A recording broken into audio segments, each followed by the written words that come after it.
Runcible's faction of the oligarchs and the princes and the kings have said World War III is off the table. We are not going to do World War III. But the whole infrastructure, human infrastructure, intelligence infrastructure, martial capabilities, all of the narrative crafting of, why enemy, why dehumanize, all of this has been going, and false flags and all these other things has been going on for 40 years, to set this up. And so it's not as easy as just saying, well, we're not going to participate. You have to burn all that capacity for the random lieutenant colonel somewhere or intelligence operator to launch World War III. But through an October 7th like event, right, or several of those.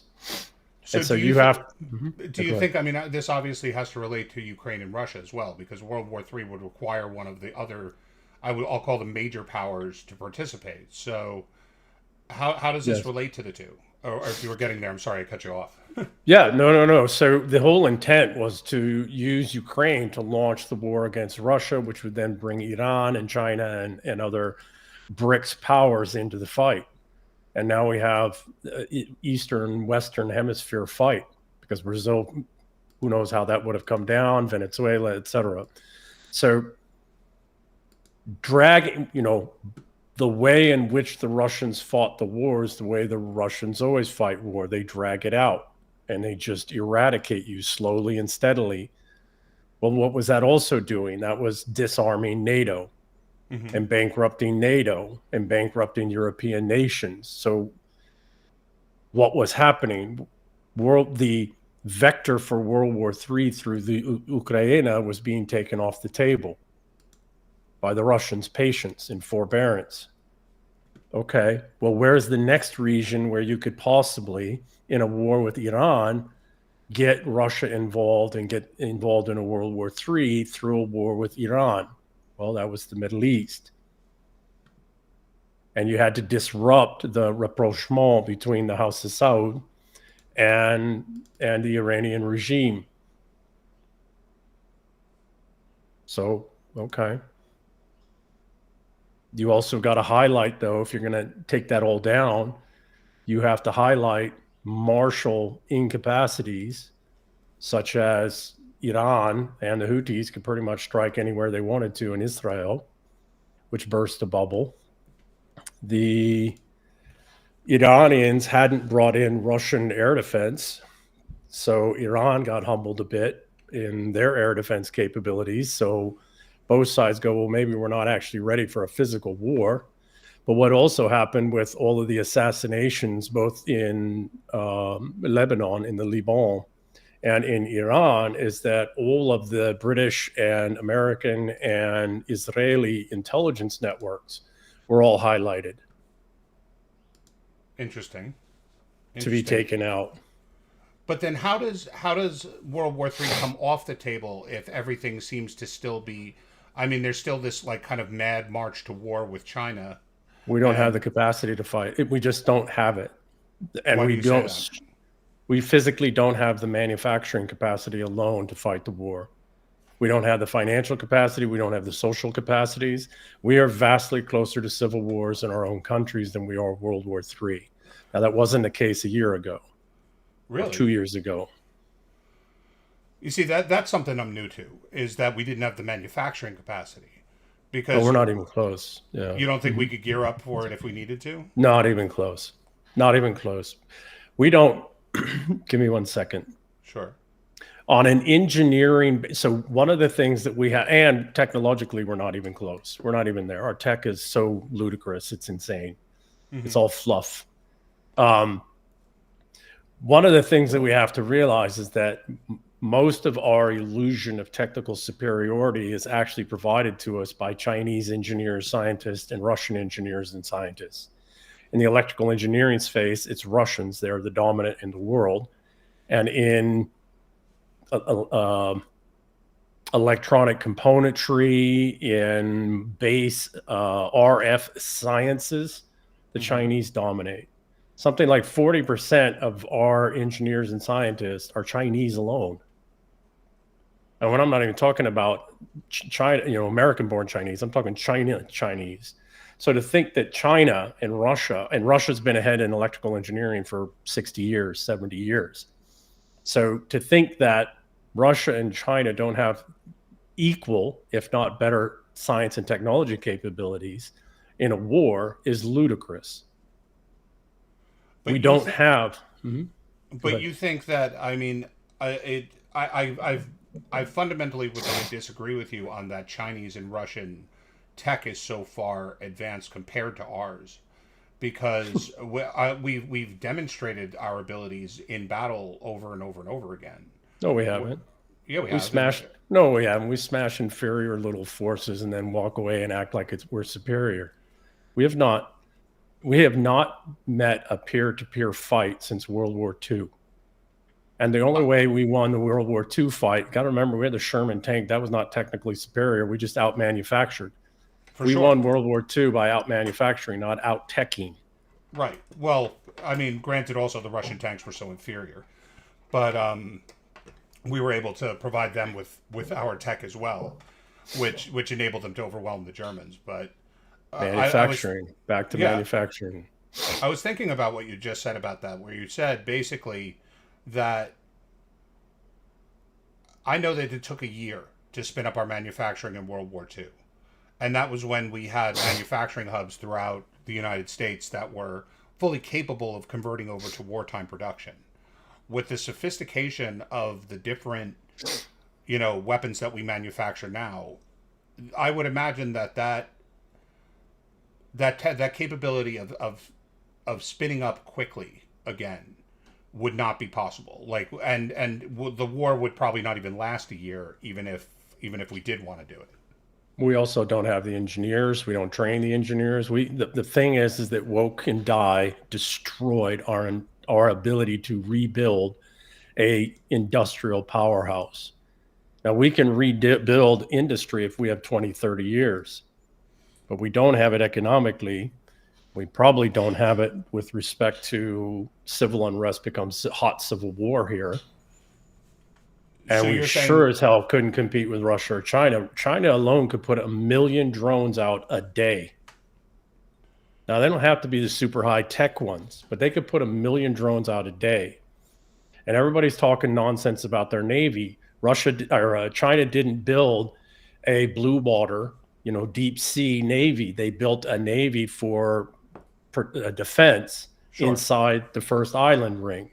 And for that, under their ballistic missile and hypersonic missile shield, that Navy is pretty capable, extraordinarily. We won't get through it.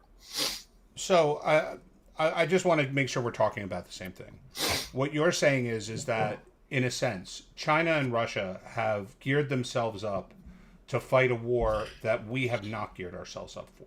In that we've been calling for the whole time. Yeah, sure. Go ahead. But our war doctrine is based on force projection. Right, the ability to take the war to you and make you suffer. Yes. And China and Russia have been building a defensive posture, which makes it less likely that American forces would be successful, because they're not trying to force project onto our population. Correct. They're trying to protect their own, and in doing so would basically be pulling us into a meat grinder. Correct. That is exactly the case. And anyone who thinks that China's in the same place as Korean War is not paying attention. I never suggested they weren't in the same place. I didn't say you, but others think that way, unfortunately. Yeah. I didn't think that they're technologically incapable. What I do believe is that our tech is better, and our tech can do certain things. I understand the drone swarms, but I also understand we have microwave technology to take them out. Yeah, no, I get that. But what I do also think is that our missiles, our planes, would have a very difficult time working within China in the type of war that we've become accustomed to, in which deaths are not measured in the thousands, they're measured in the tens. So we would see an actual challenge to American gear that Americans would not be necessarily okay with. So I think it's less about that though that is important and people say that, but I think it's less about that now, because the warrior class pretty much comes from Caucasian peoples, not solars. It's some good Hispanics in there and some good blacks in there as well, and some foreigners. Sure. But predominantly they come from the white lower and lower middle classes, and they come from the rural areas, and it's only from about 2% of the population now. Nobody gives a fuck about them. Right. Nobody. And the whole war, you would have half the American population that was cheering that these white boys were dying in a useless war. Mm-hmm. It's the whole purpose for the useless war. I mean, that's a big reason why we're having recruitment issues to begin with. Correct. I mean, because the people who traditionally join the army to get ahead are no longer joining because they feel like they're going to be persecuted from within. Because they can't. Right. Correct.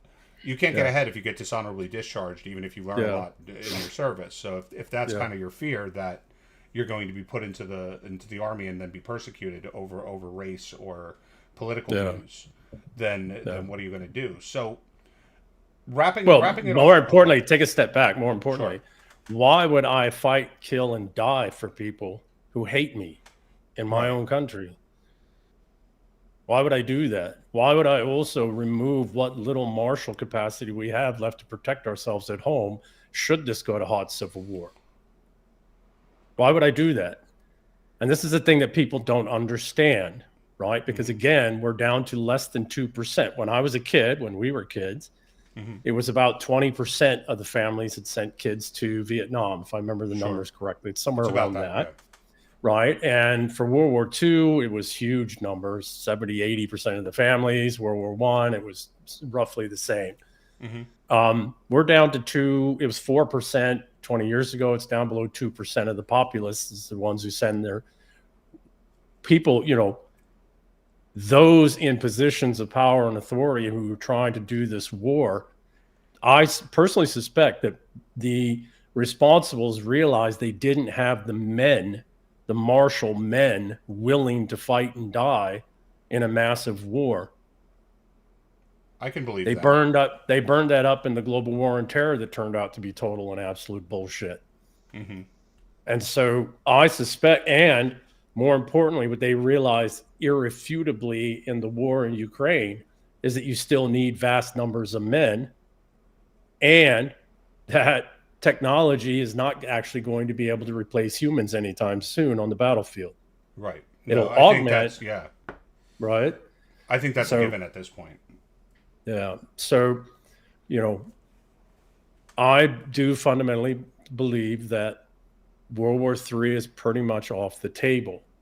The problem is now as the enemy transitions to hot civil war, the resentful switch to hot civil war. Assassinations are already happening. They killed Charlie Kirk in a game. They tried to kill Trump in a game, right? An alternate reality game. Sure. See, right? Fifth generation warfare, folks, goes way beyond cyber stuff, vastly beyond. So I think you bring up a pretty good point. Before I want to transition back to the Middle East in a sec, but you bring up a good point in that a lot of the questions I get, both on my show, in my Twitter, in my emails, and just in person, what happens after Trump? Because right now Trump is still a kind of wild dog, whereas he has his own agenda and he doesn't tend to play ball when it really comes down to it. He would rather nothing than do something he doesn't want to do. So I don't know that's true at all.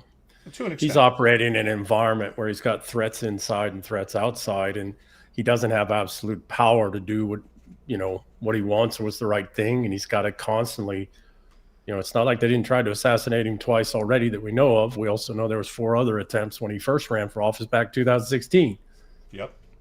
We also know that they're constantly announcing new attempts that have been going on almost monthly. Correct. They've just been able to stop them. Correct. So we need to be very, you don't have to like the guy. We don't have to be a supporter of the guy, but we do have to realize that they are trying to kill him every minute of the day in every way that they can. And that there's not just the physical death. There's There's enemies within who are traitors to the country. There are enemies therein who are just ideologically bound, or some of them are just idiots, right? And so he's dealing with internal and external threats and forces. He's not an absolute monarch, which is an illusion anyways. There hasn't never really been absolute monarchs. They get killed. At least not in a very long time. Not in a very long time. And even then, those guys didn't last very long. No. So that's the nature of power. But you asked what comes next. So I've had this conversation several times, and the more I think of it, the more it comes as that's the only real answer. Trump is a boomer. Sure. And there's a few silent generation folks around too. Their war that they have to take off the table, that, their war that they need to conclude and wrap up, short of an all-out hot kinetic war, global kinetic war, because World War III is happening. It just hasn't gone to that full-blown stage. So the war that they have to wrap up and prevent from going hot, all-out kinetic globally is World War III. Mm-hmm. That's their war. That's that generation's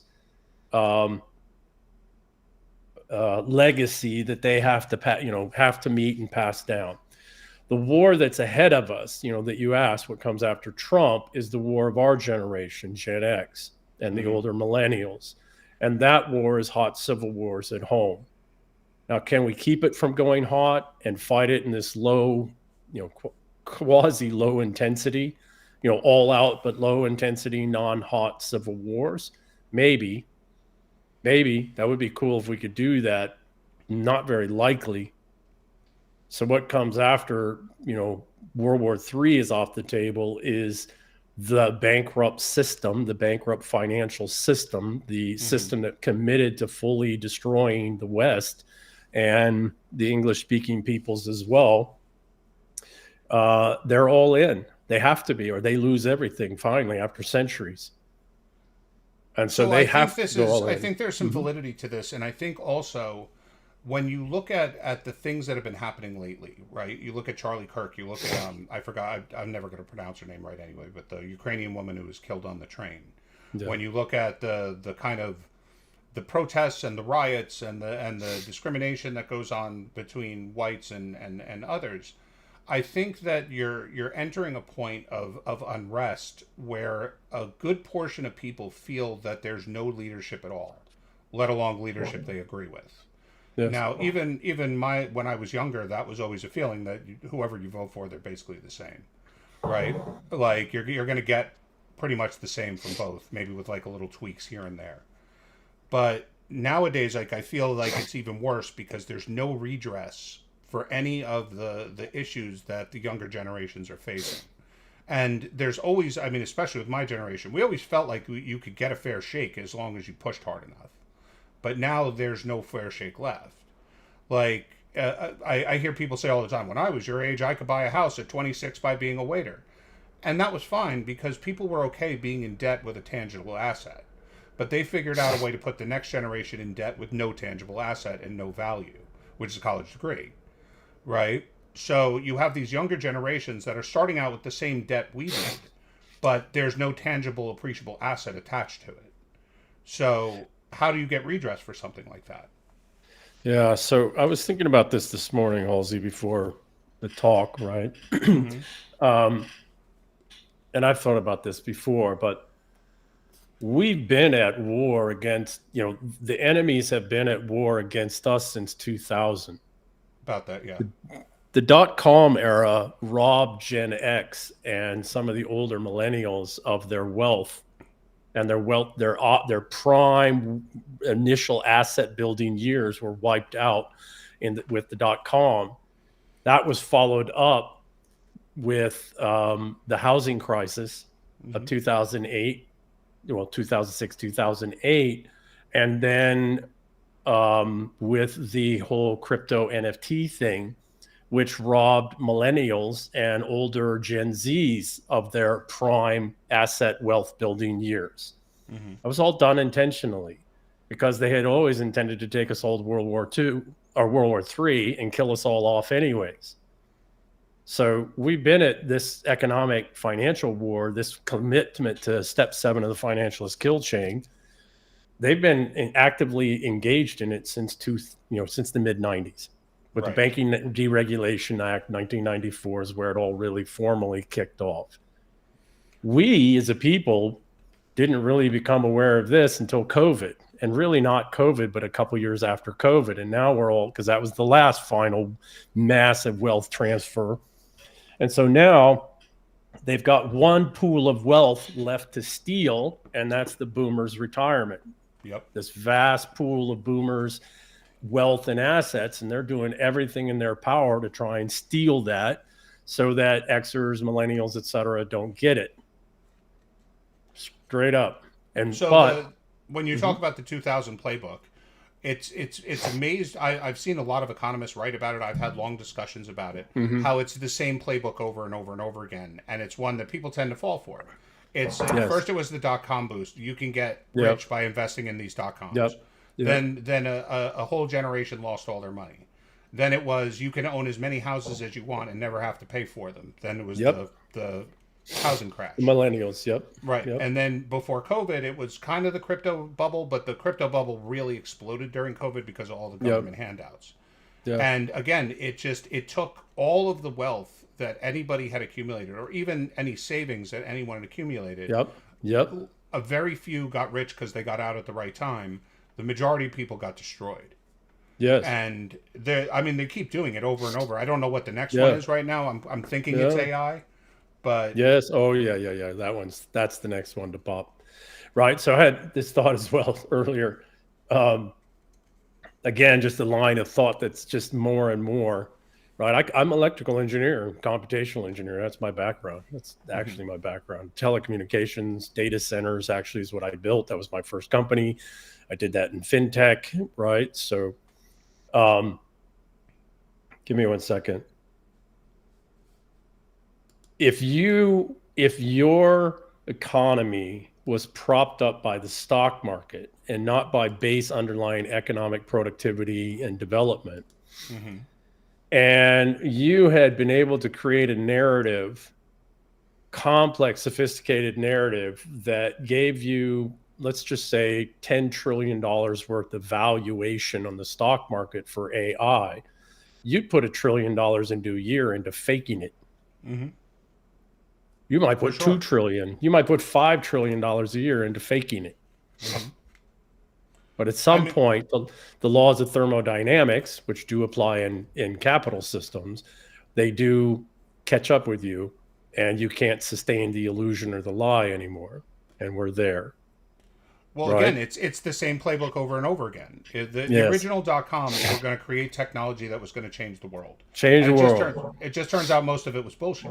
It wasn't that. It wasn't that there wasn't groundbreaking technology. It was just the majority of people that claimed they were creating groundbreaking technology were not. They were just creating shell companies. If exactly right. Exactly right.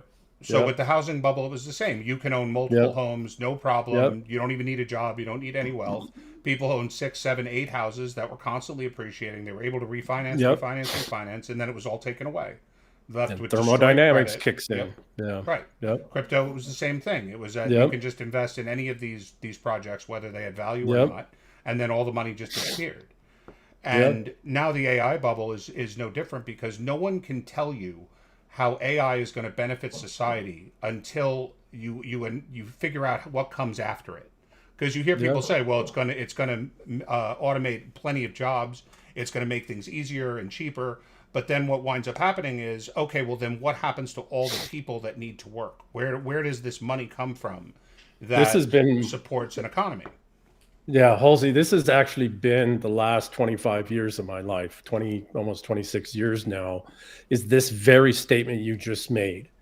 In 2000, 2001, I meditated for 10 months on where is this all going, because it doesn't seem to be going where we were taking it. I'm going to use as a reference, although I'm not necessarily a big fan, but we were all genuinely putting an immense amount of effort in. I was in Silicon Valley. I was in technology. I was in these companies. I raised money for my own companies. We took a company public, right? So I was there.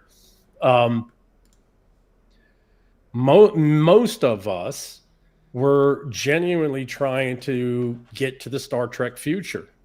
Sure.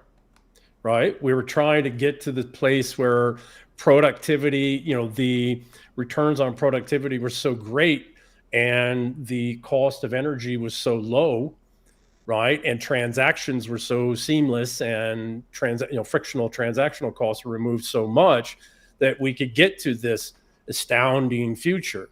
Right. It didn't happen, right? It didn't happen because the whole thing was a setup from the beginning. Now, some of those things came out and succeeded, et cetera, but 99.9% of those ideas and concepts and things never worked, never succeeded, and never will, and were never meant to. AI is the same. It's not going to replace the jobs. Those jobs were made up fake jobs to begin with. The jobs will just go away. Mm-hmm. And that's how AI is being used to fake, right, its capacities, is it's replacing all these jobs. No, it isn't. Those jobs are going away because they were made up jobs in the first place. Mm-hmm. And Amazon's getting ready to fire 30,000 people here this week, I think, or next week, right? So what makes the Amazon thing interesting, though, is it's the first time that a major corporation has announced that all of their layoffs and severing of staff are coming from executives. They're coming from mid-level management, which is not something they usually do. They usually cut either a few high-level or all low-level people and just demand they do more work. They got too top heavy. Amazon got too top heavy. They can't hire enough people. They can't pay them enough to hire them. And they do need to actually deliver things because that is Amazon's business. Yep. And so certain point management has to, the management stuff has to go away. But what you were talking about goes right back to what we were talking about. But we had a 3-hour conversation about this. Is that, and it's funny because like you see these kind of clowns like Klaus Schwab and all of them who say you'll own nothing and you'll love it and all of that, and people are like, well, they're trying to get us to eat the bugs and live in the pods, and it's like you don't realize how true that is, but how wrong it is the way you're looking at it, right? Is they're conditioning you to understand that you're not going to need to work or not be able to work in the future because of all this automation that they're prepping you for. So what they're prepping you for is universal basic income. The problem is nobody has the money for it. The country definitely doesn't have the money for UBI. So no, we made up money though. We made up money. We get back into the where do you get it from? The boomers' wealth. You liquidate the wealth of the generations that would pass down to family, and you distribute it to everyone. And that's communism. And you take your cut off the top, which is most of it, right?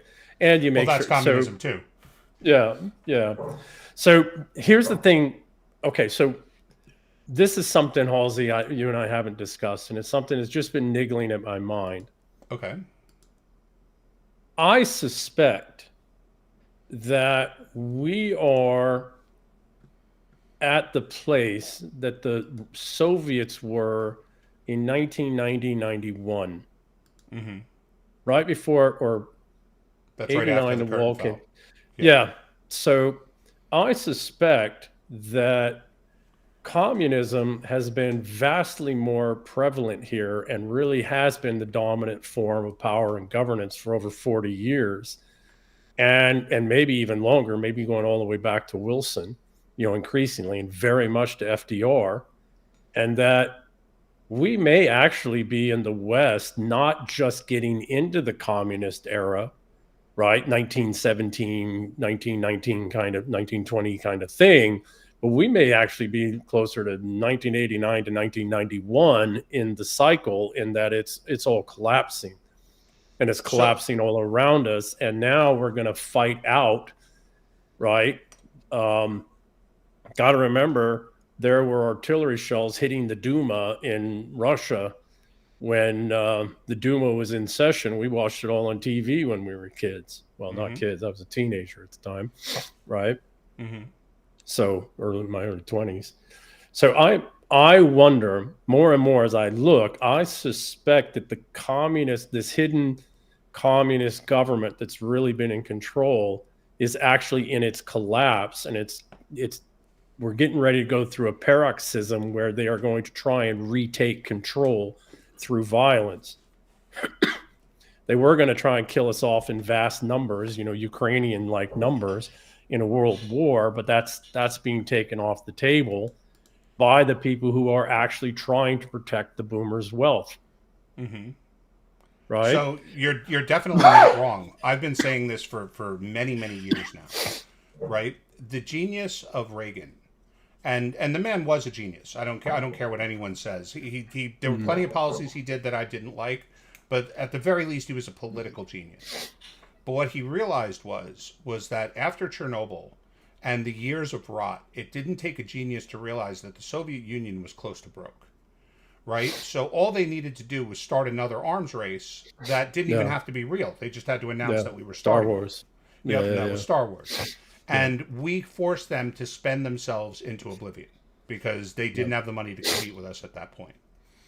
I think plenty of actors around the world, and I count them as being allies, like they're kind of like the BRICS allies in a sense. They realize this and they're pushing us now, right? Because our desire to, as you said, stay out of World War III and our desire to remain the world's sole superpower requires us to spend an amount of money that we don't have, and has gotten to an inflection point where we can't even just pretend to have it anymore. We've exhausted every angle we have to borrow. We've exhausted every angle we have to inject the inflation into the world markets. We still have some of it, being that no other currency matches ours. But at the same time, we don't have the money to keep spending like we do. Right? And in order to fight a war, a kinetic war, with an adversary, even if, let's say, you're completely wrong and I'm 100%, let's say Russia and China's armies are worthless, right? It still would cost it costs trillions of dollars just to fight Afghanistan. Okay? And anybody would lose. And lose. But anyone would concede that Russia and China would be a harder adversary than Afghanistan. We wouldn't have the couple $1 trillion we would need just to fight Afghanistan right now. So they're pushing us to a point where we run out of money because we can only keep the populations mollified by making them believe there's some form of future, that we still can survive monetarily, which as of right now we can't. So I want to change the narrative just a bit. I don't disagree with you at all, but money is a made up thing and we need to stop putting this in the context of money. I wasn't, but I hear what you're saying. I know what you're saying. Yeah, okay. Thermodynamics, and so the laws of thermodynamics and the laws of the conservation of energy rule all systems, from a single cell to trillions, tens of trillions, hundreds of cells in the body, whole systems, populations, community. Okay. Laws of thermodynamics and conservation of energy and Maxwell's equations rule everything. Sure. Okay.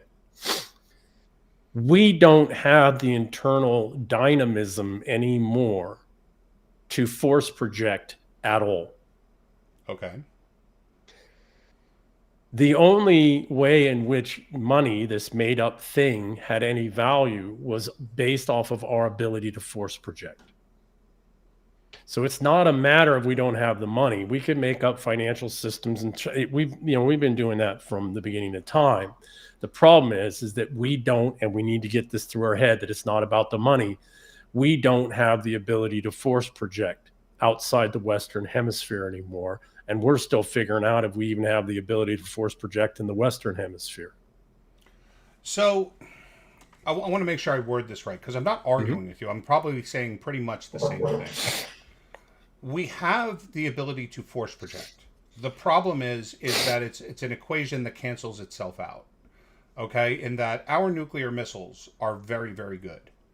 But China and Russia can still hit us with an equal nuclear force back, therefore canceling out the nuclear option unless, it was a doomsday thing. And even then, I doubt anyone would want to do it. So just because we have the ability to project nuclear power doesn't mean anything. Right? But that's not force projection. That's right. No, I know. Apocalypse projection. There. Yeah, okay. I'm getting there. Okay. So the only thing we do have the ability to do is to bring the war to you. Like to bring the war to China and Russia. The issue is, and you brought this up a few times, and I'm gonna agree with you 100%. We don't have the bodies to do it. We have. I still believe we have the tech to do it. Our tech is second to none, but we don't have the people that are willing and able to go and fight a foreign war in a way in which a foreign war would have to be fought. Why would I do that when my own daughter can get uraniaed on a bus here in our own home? Exactly. Where I have a bigger threat just literally sending my daughter to school every day than I do from China or Russia. I mean, this has been the case for a long time. It was, why go to war in Vietnam when I'm going to come home and be called a baby killer and Well, that's a different thing than leaving my family. And see, it's one thing to go to war, knowing my family is mostly safe and secure at home. It's a very different thing with the breakdown in law, with the criminality, with the releasing of the we are at war at home. And my daughter is now vastly more in danger from illegals in our community, or just non-illegals who are criminals who are out on the street, even here in Idaho, because of the enemy in control of our government. So why on earth would anybody think somebody like me, and I've got 3 Green Beret buddies, all direct action SIF guys within a mile and a half here, right? And there's more of us around, not just SIF guys, but other SF guys and intel guys, et cetera. It's like, who the hell in their right mind thinks we'd leave our communities right now to go fight somebody else's war? Right. Even if we're bored and itching for a little bit of a fight, because it's been boring here lately. Why the hell would we do it? I'm not going to leave even if China and Russia were a threat. Where? Here? They got to get across 2 oceans. They're not a threat here, right? Maybe they're a threat to Europe. Maybe they're a threat to Asia. Let them have it. When I am not going to go rush off to some part of the frickin' world and leave my daughter and my brother and my family in mortal danger here that they're already in. And that's not from the enemy. That's not from China or Russia doing that. That's our own government. That's this communist bullshit out of Europe and, its puppet, the UK, right? And our own communist forces and system and regime here. So this is what I was I'm in agreement with you. Yeah. But this is what I was getting to as well, is that I believe that there are nefarious actors trying to push us to bankruptcy because we can be pushed to bankruptcy because we don't have the financial capital that's going to sustain those type of things. We also have this, but we also have the same thing going on from our supposed allies in Europe, in that they're pushing us to be in the same boat as them, because then we're committed to a mutual solution.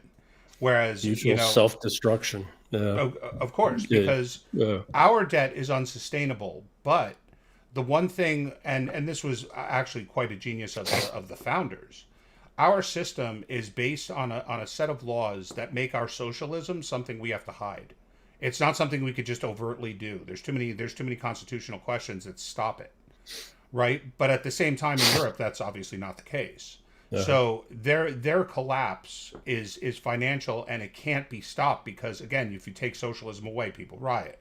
Here, if you take the socialism away, people don't even really notice it. They just go, hey, wait a minute, why is this more expensive?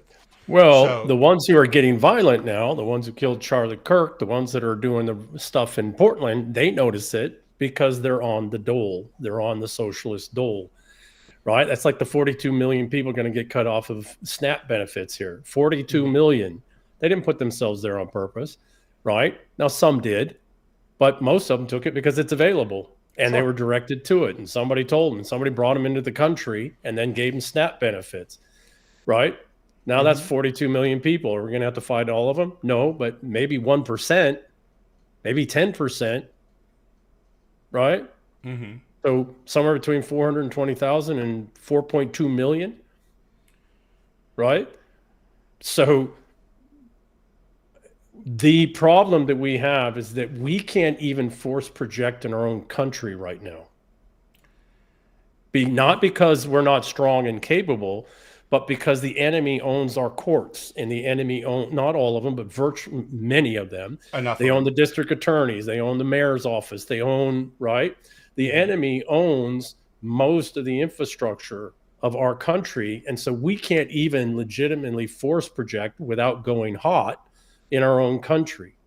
Well, we also have a further problem in our own country, is that America, while being financially rich, has also been resource rich. Okay, is that we're a self-sufficient nation. Like, yes, there might be a couple things we'd have to do without if we became 100% isolated. But we can feed ourselves. We can supply our own energy. We can supply our own steel. These are all givens in America. Secure ourselves, right. Yeah. And what they've been doing over and over again, and the SNAP thing is a really good example, is that instead of giving people food, which would have been easy for us, okay, and look, we tried and didn't succeed the last time when we were giving people government cheese and stuff like that. Yep. But we could, under the right program, give people food. We have so much of it, we pay our Yes. farmers not to grow shit. Correct. So we have enough. And energy, basically the same. The only issue is that by putting people on SNAP and things like that, is that we're not affecting the market at all, nor are we overproducing, because SNAP lends to people spending as little as possible to feed their families. So if you're getting $3,000 a month, you're more likely to buy a case of soda than you are to buy a handful of carrots. You know, like back in the Depression when people would drink cabbage soup for their meal, right? Like no American would be expected to suffer in that way nowadays, right? And we can even see that in our own middle class lives. Like I was just joking about this the other day. My wife, she came to me and she said, I need you to go grocery shopping for the kids. They need to have stuff. And I said, literally, we have a freezer. We have a full fridge and freezer upstairs. We have a full fridge and freezer downstairs, and we have a big coffin-like freezer in the garage. They're all full.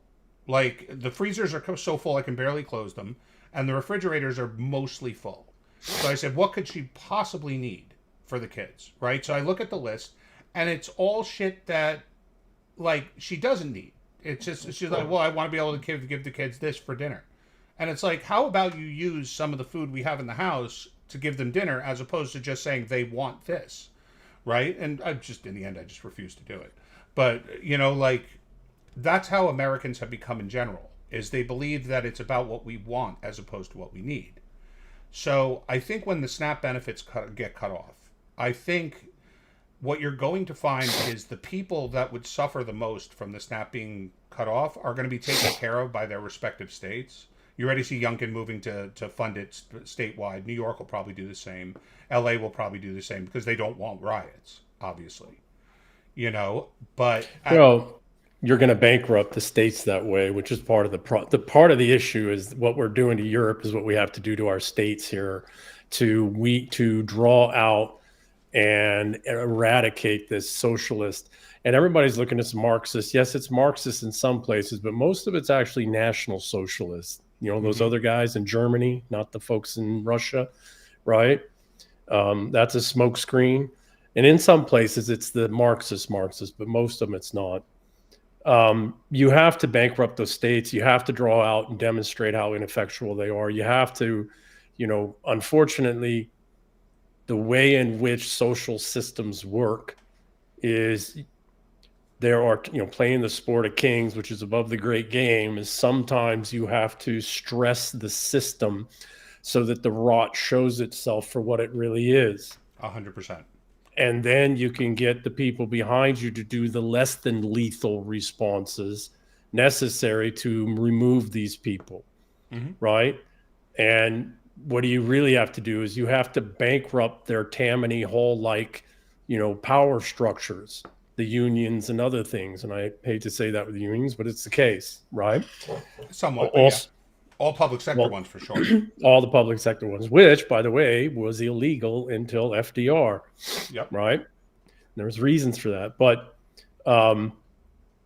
I saw some statistic, I don't remember the number and I haven't verified it, but a large number, that 42 million, are illegals. And part of it is a way to not get, you know, okay, state, you're going to go ahead and support these illegals more, even more, and put more stress and strain on your native citizens, right?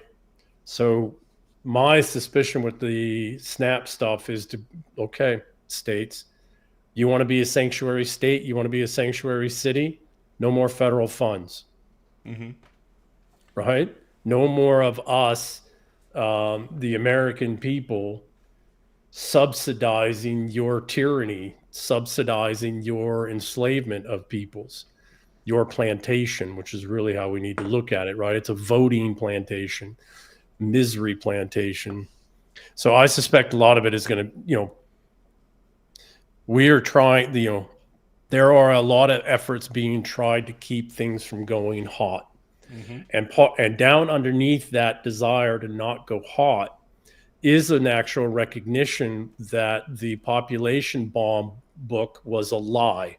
straight out fabrication. That the Malthusian, the modern Malthusian illusion that the most of the modern world is built off of was a direct and fabricated lie. And in fact, we're now in population decline, as we can see all over the place.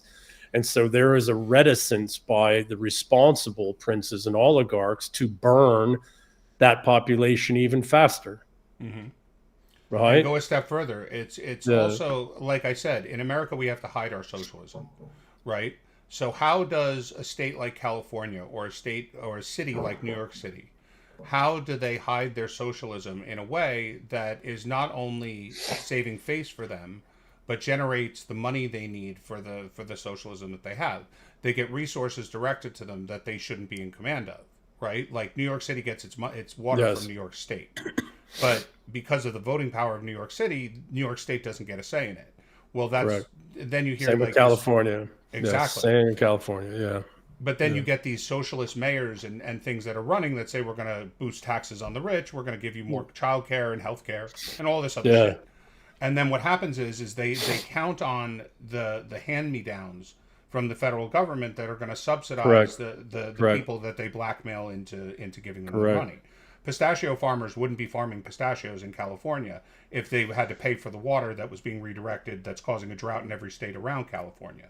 Yeah. Right? So again, it's not the collapse of the SNAP benefit that I think would lead to the problem. The problem is, and this is something that people comment on but they don't think about, is that when you go to an American train station, go to an American airport, drive on an American road, they're not doing well. And why are they not doing well? Because all of the socialism that we've directed to these ridiculous programs all over the place that are nothing but communist nepotistic handouts are the ones that are consuming the budget because they're hidden. And the things that need to be paid for, like the roads and the train stations and the airports, there's no money left to pay for those. So I fundamentally agree, but I want to put another piece in there. There is a siphoning off of the wealth that should be reinvested. That's not being actually redirected. Only a fraction of that is going to the people in the form of these socialist programs. All of the socialist programs are a mask for this siphoning off of American assets and wealth. I thought that was a given. Most people programs don't benefit the people on the bottom.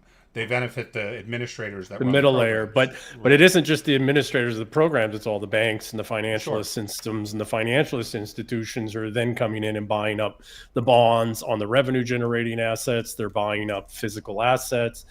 They're just steadily siphoning out wealth and gutting communities of their wealth and their productive capabilities while hiding under the hidden socialism, as you say, right? Mm-hmm.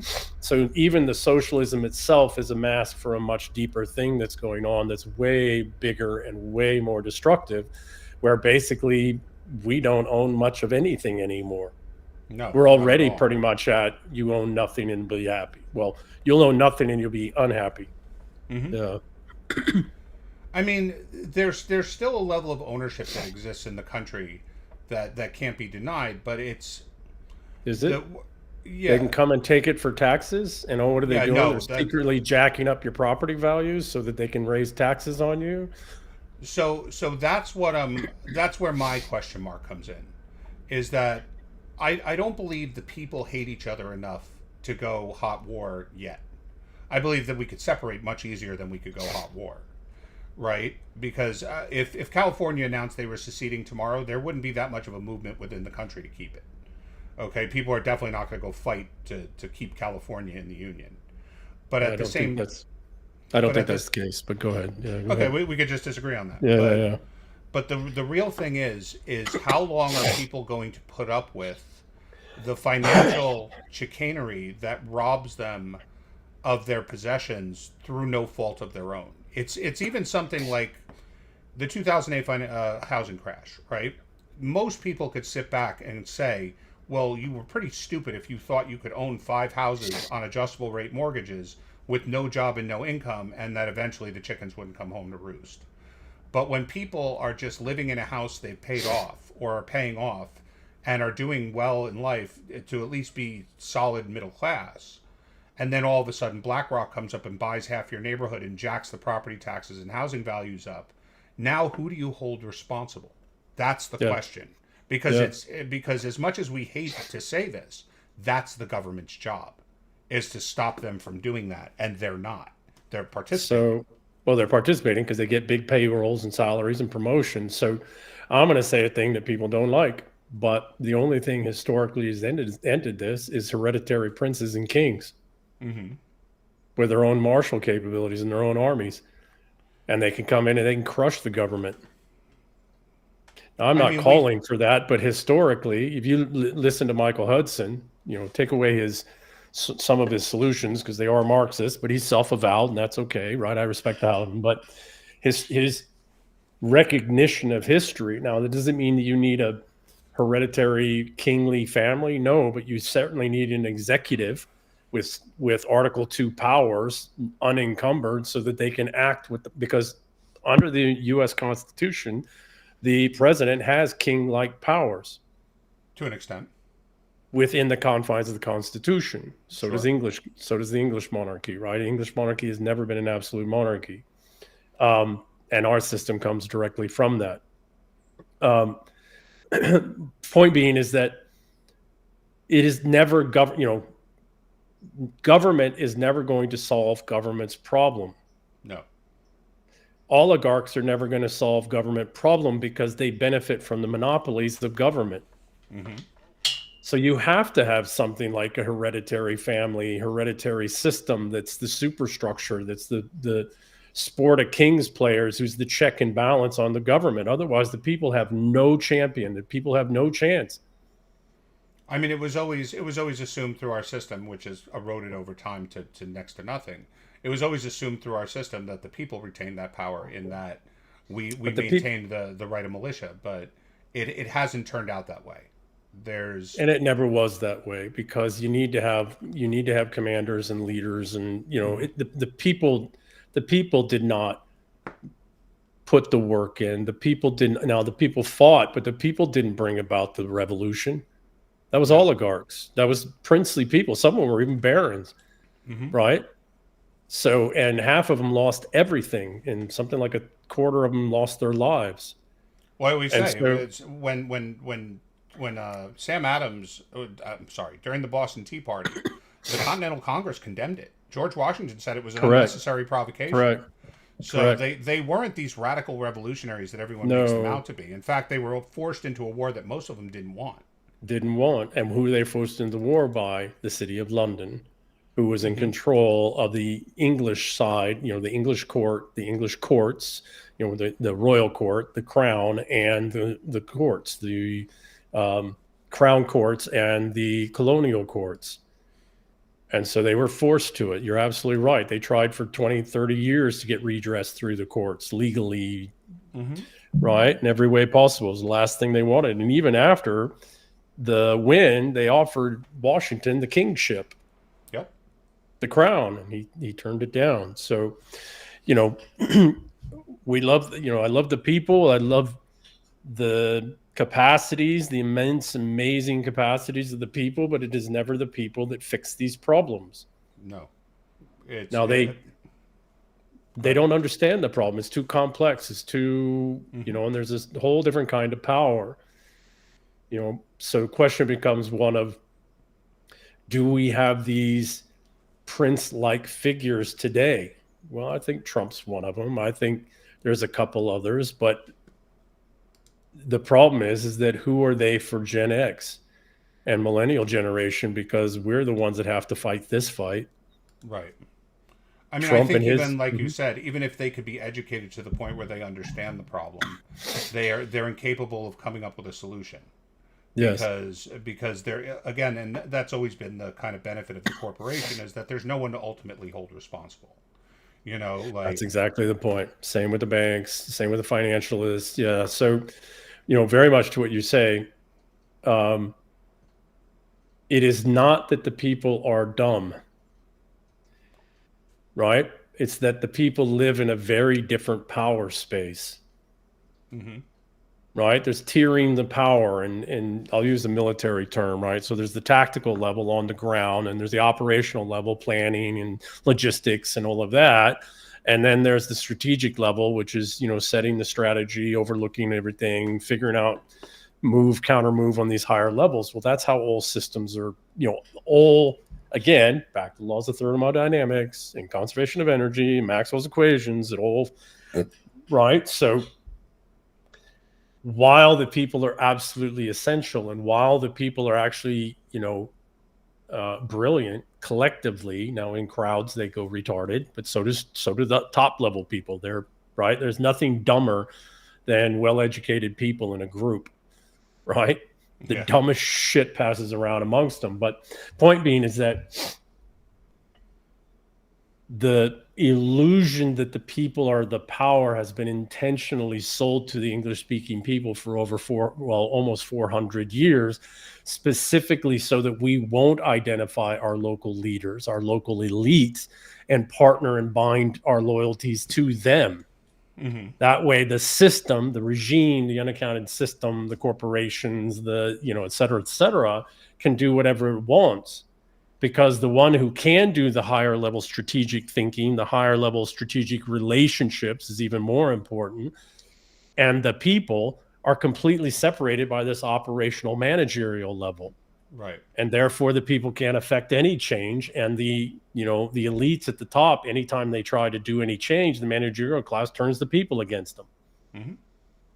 Which is what we're seeing. Mm-hmm. And you're seeing it's much more profound, obviously, in Europe than it is here. Yes. But you're seeing the same thing in that whenever there's any kind of popular movement for even the slightest bit of change, as opposed to addressing the problem, they outlaw the people criticizing it. Correct. So, and that's a big problem. That's a huge problem. It's why over the last 4 centuries, there's been such an unreal push by the financialists to end princes and monarchies. Mm-hmm. And some of them had to go because they're becoming ineffectual and incapable. But if you look actually around the period late 1800s into the early 1900s, there was the same thing. There was a generational transition that was going to happen in the imperial courts in Europe, and the crown princes, or the equivalent of the crown princes, were trying to bring about substantial updates in monarchy and nobility, what nobility still survived after the, wars of Europe, etc., and the Napoleonic Wars, most of which were designed to kill off the nobility, and World War I ended it. But if you look at Archduke Ferdinand, and you look actually at Nicholas II, His Majesty Tsar Nicholas II, you look at others, they were quite genuinely trying to bring about a fundamental update in their systems. So World War I had to be gone into to end them before that was possible, because the financialists, the only power standing in the way of the financialists' total and absolute ownership and unaccountable control, were these hereditary princedoms and monarchies, because they had the authority, they had the prerogative, and they had a relationship with the people that when, unfortunately, their own courts were riddled through with traitors and people who were bought off and everything else, just as we're having a problem here in the United States right now. But my genuine concern right now is this, and it has been for 20 some odd years, is this separation between the true elites, which aren't these middle management folks and entertainers and everybody put in front of us. Those are not elites. They're petty elites in the old way. And most of them aren't elite at all. They're manufactured. But my genuine concern is that there are high-level elites in different states, and I know of my beloved California, who want to get involved, but they can't because the people are not there with them. Right. And the people want to do something, but they don't have a leader that has the wherewithal and the finances and the relationships and the knowledge and the lawyers and, all this other stuff to lead a movement. And what does middle management do at these, in finance and banking and all this other stuff and entertainment, is make sure that those few solid potential princely like leaders and the people never come together until it's too late. I mean, you're seeing it right now in the mayor's race in New York City. Is that Yeah. nobody seems to want the jihadi Mamdani Yeah. to win, but no one's also putting forth an alternative. Like one is a corrupt governor who, has pissed off everyone in the state, and the other one's kind of a clown. Yeah. So it ensures his election, which ensures chaos, which ensures that the people that need to be fought the hardest are going to be the ones in charge. And Yes. you could see it in Congress too, Yes. with people Yes. like Marjorie Taylor Greene and people like Yeah. AOC and these clowns that get elected. And you could always tell when someone's a legit person or a clown, right? A clown will always tell you what the problem is, but never ever suggest a solution. That means they're incapable of even thinking of one. Well, Right. and they'll tell you what the problem is, but they'll tell you by blaming, their supposed opponent. Sure. Yeah. Right. It's that person's fault, not the system, not the regime that we're all part of's fault. Yeah. Right.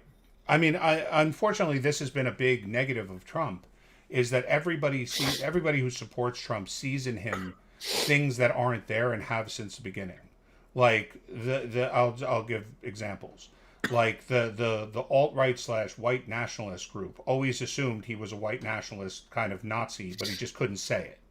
And the Jews figured he was an ultra-Zionist, and the conservatives figured he was a conservative, and the libertarians thought that he was against government spending, and the financialists thought that he was a business owner and therefore very good with, like, everybody puts these things on Trump. The Trump's never, like, he's basically said who he is from the beginning, but when he doesn't fulfill that role for them, they get mad at him as if he lied to them, Yeah. But so this is the sport of kings. Sure. A king's got to be that, right? People need to really take a look at history. I was watching some things yesterday on the Scottish, right? From my mother's lineage, right? I was looking at the Scottish, and it's like virtually none of them lived to old age, right? Kings get killed left and right. Princes get killed left and right, right? They're playing a sport that's for everything. That's a life and death sport, right? And so for any of us, right, any of us to think that anybody who rises to a position of power has absolute power, anybody who thinks that way doesn't understand power at all. No, not even a little bit. At all. Because individual human beings, I mean, just if we take a step back on ourselves, I got all kinds of competing interests that are going on inside of myself, and I'm trying to negotiate that all day long, every day.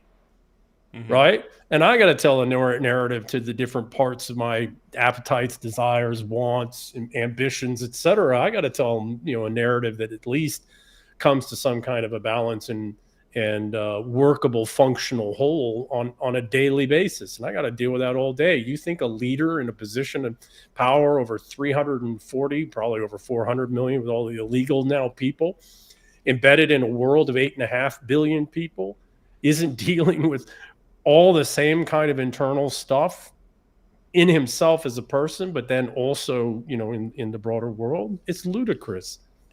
Well, there's a reason why Reagan and Biden and Trump were able to just do whatever they want and not really care what others think, and that's because they're at the end of their lives. Yes. So they're they're in legacy mode. Yeah, they're not in build mode. They're in legacy mode. Yeah. So that's why I keep asking people what's next. Is that after Trump, the most likely Republican nominees are J.D. Vance or Marco Rubio. I can't think that there's anyone else that has the ability to step in. Well, and you can also see this is why Rubio is being given so many jobs, et cetera. Rubio is basically being set up to be, now I'm not equating them, but he's being set up from knowledge and experience as the Cheney for Vance. Sure. Because the thing that's funny about Vance is I don't dislike the guy. I don't think I disagree with him on all that much. And I don't think it matters anyway. But Vance is not capable. Because he doesn't have the experience necessary to either tell the elites to go fuck themselves or to play ball with them either. Okay, so I'm going to Whereas, put it in a different context. I'm going to okay, disagree with you there. I'm going to put it in a different context. J.D. Vance is a construct, and he's been a construct, handpicked because of his capacities to be this guy for probably the last 15 years, at least the last 10, maybe even longer. J.D. Vance is created by the Responsibles faction to be their leader in the real fight. mm-hmm. This isn't just about Vance, it's about his network. It's about the people around him. And then with respect to the lack of experience, this is why Rubio, who already had a lot of experience, but now is being given, there is a reason every time somebody major gets fired, Rubio's given that job. Mm-hmm. You will have a vice president who is more knowledgeable of how the regime and system works than any vice president we've had since probably the early parts of this country. Mm-hmm. Right? In the late 1700s, early 1800s. So, because of hands-on experience, Vance is being put there because Vance can connect, the whole hillbilly elegy, etc. And he's an E4, an enlisted Marine, and he's a Marine. And he went to Yale and did well and acquitted himself well, and he's been successful in VC and all that. And I mean, all of that, he's earned it through capacity, but he's also been hand selected and etc. But Vance is there because Vance is the new wealth's guy. Mm-hmm. Right? He's the new West Coast wealth guy. So with respect to that, and if you look, what is he quietly doing? He's quietly meeting with other world leaders in the UK and elsewhere. And so he's, and what's that doing? He's building specifically with the UK, because whatever happens here in the United States is going to start in the United Kingdom. It'll come here within a few years, and everybody really needs to wake the hell up and realize that the English-speaking people writ large are still one people, and whatever happens to one of us is going to happen to the others. Give me 1 second. Now, maybe not in the exact same way or timing, etc. But point being is he is meeting with the leaders of the English-speaking world, the Gen X generation and the millennial generation, because there is a thing coming. He will be the leader for it, more than likely.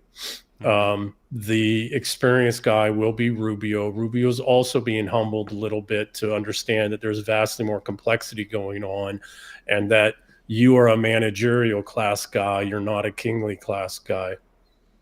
And there's a world of difference. And right now, we don't need management class guy in the king's position. We need a king. And what is a king? I can buy that. Right? And what is a king? A king is a man that has relationships with the nobility such that the nobility will marshal their resources, their manpower, everything to fight for the kingdom. Mm-hmm. Now, you have to have a capable, managerial class. If you look back, that was usually, the head of the Privy Council or somebody, or, the chamberlain of the Lord, etc. But so you have to have that very capable managerial class guy. But we're at a time right now where you need an elite, true elite, who's trusted and known and respected by the elites, so that if and when it goes, the elites will rally to at least a sufficient number of, and they will bring their resources, their capabilities. In this case, it's a lot of technology capabilities, capital capabilities, right? All, social, I don't want to say programming, but social counter programming, PSYOP stuff, because they own the tech infrastructure and all of that. So that's my take. So I also think, and I'm just going to circle back to the Middle East before we end it, is that's why a big portion of what's going on in Europe is so focused on maintaining a rock hard focus on the Middle East, is because it distracts from all of this. And that's why I say Islam is the problem, but I don't mean Islam is just the problem because of people like Zohran Mandami and Ilhan Omar. It's that these people are intent on making sure that we consistently get into meat grinders in the Middle East, which distract from all of these issues, right, is that if we maintain a military dominance over the Middle East and keep everybody fighting as Europe has been doing since they basically took over the Middle East, then we're never able to correct the problems that we need to correct because everyone's always focused on something that nobody kind of cares about in all So, reality. okay, so I'm going to also disagree with you a little bit here as well. Okay. Okay. um, there is never just one plan being driven down, driven towards, because a plan might fail. Sure. So the Marxist socialist, communist socialist one has failed. So what do they go hard for next? It's the National Socialist pathway, right? And not more the fascist pathway, which National Socialists and fascists are different, right? Fascism came out of Italy, out of Benito Mussolini. We mostly already have it. But fascism is actually Christian. He said it. Benito Mussolini said in his 1932 speech, I'm a Christian. What he stated, though, is that the church was the state. His church was the state, right? So, okay, if you're not going to get your world war, you're not going to get your communist push takeover, then next what you're going to push for is holy war. You're going to push for a holy war. Well, we don't really, there's not enough people in the West who are, that hardcore Christian anymore. And so how do you get Western peoples and English speaking peoples, white peoples, into a place of wrath so that you can bring about a second Crusader age? Sure. Well, you got to flood their countries with radical Islamic peoples, and you got to constantly stir that up and cause all this tension and strife so that at some point there's a reconquista. And I see all the little subtle social programming stuff all over all the time. Like there's these Catholic accounts that popped out of nowhere about 2 years ago, and they're all like 100,000, 200,000 followers. They're getting hundreds of millions of views every week, right? That didn't come out of nowhere. Sure. So, the constant poking, prodding, et cetera, in the Middle East is a way to keep the populations that have been infiltrated everywhere in our countries and is still happening at conflict with the native domestic populations. The intent of that is to try and bring about Crusader Age 2.0, because you wind up with the same. The financialists wind up winning that again, right? So, okay, communist push fail. The communist push fails. The National Socialists, ethno-nationalist pushed fails. Okay, hasn't yet, but that's probably going to fail. It's like, okay, well, it's a longer time horizon, but we'll get Crusader Age 2.0. We'll create the situation where there is no capacity for white people to survive in their own lands without going hard, ruthless, brutal Crusader. Right. First in their own lands, right? And then in the Middle East. And I'm going to tell you a little crazy thing. Sure. That I wonder sometimes. I wonder if Islam wasn't a made-up religion by the financialists specifically to have this lever against the Christian world and the Christian populations. So you're not the first to suggest it. I've heard that before. Usually it's one of those to blame the Jews things. Usually the people that say that also say the same thing about Christianity. Well, I wonder that too, but I don't think it was the Jews behind it. It's the fucking Romans. Excuse my language. It was the Romans. You never have to worry about watching your language on my streams. Yeah, but our enemy is the same enemy. That's the thing. Von Clausewitz said this a couple centuries ago. Wars are never won; they just change face. And unless you eradicate every member of your enemy, man, woman, child, erase every bit of evidence of there ever having been, you will fight them again in the future. Well, we'll end on this. That's not von Clausewitz. That's in the Bible, when God said to erase the Amalek down to their animals. Yeah. Van Clausewitz did say it, maybe in the Bible too. Let's not take away from. But go ahead. No, what I'm saying is that that's a fundamental truth that has been pushed for a very long time, is that everyone understands if you don't destroy your enemies will eventually come back and destroy you. Correct. Sooner or That's later. why in the Italian system, right, in the families, right, it's called 3-5-7, and that's you eradicate them out 3 generations, 5 generations, or 7 generations, and you do that based off of how much a threat they are. Right. Right. So it ain't the Jews. Got bad Jews. Hell, we got bad Scots and Irish and English and everybody else too, right? We are at what is the EU? The EU is Rome. Sure. We are at war with Rome. Rome is our ancient enemy. If we take a step back and look at that, we can see all the same machinations, all the same systems, all the same regimes, all the same Praetorian threats. All of it is the same. They Now just don't use. Now you gave me something to think about again. It's Rome, right? People need to understand that for 3 centuries, Rome was not led or controlled by its emperors. It was controlled by the Praetorian Guard and the Praetorian financial banking system behind them, which laundered all of that wealth that the Praetorian Guard were able to manipulate and threaten judges, generals, senators, emperors, etc., into pouring their way. Wow. Okay, now you're giving me a lot to think about, but I got to run. It's been a blast having you on. I really enjoy these conversations. Can you let everyone know again where they can find you? So anybody who didn't hear it in the beginning. Yeah. So ianburlingame.com, ianburlingame.substack.com, and ianburlingame at Twitter. Perfect. And guys, you can find me at halseyenglish.live. It helps you donate. You can find me on my Patreon. You can find me on my Substack, or you can find me on Twitter at realhalsey, and that's at Twitter. That's where I am all the time. I'm running spaces. I'm doing whatever I can, and we're going to start bumping up the podcast again as well. Ian, thank you very much, and I will see everybody tomorrow. Bye bye. My fellow Americans. Tonight I am speaking to you because there is a growing humanitarian and security crisis at our southern border. In all honesty, a border wall or steel slats won't work. But great bodies of water will separate us from the horrible Mexican rapists. Introducing the 2019 Trump Great Border Moat.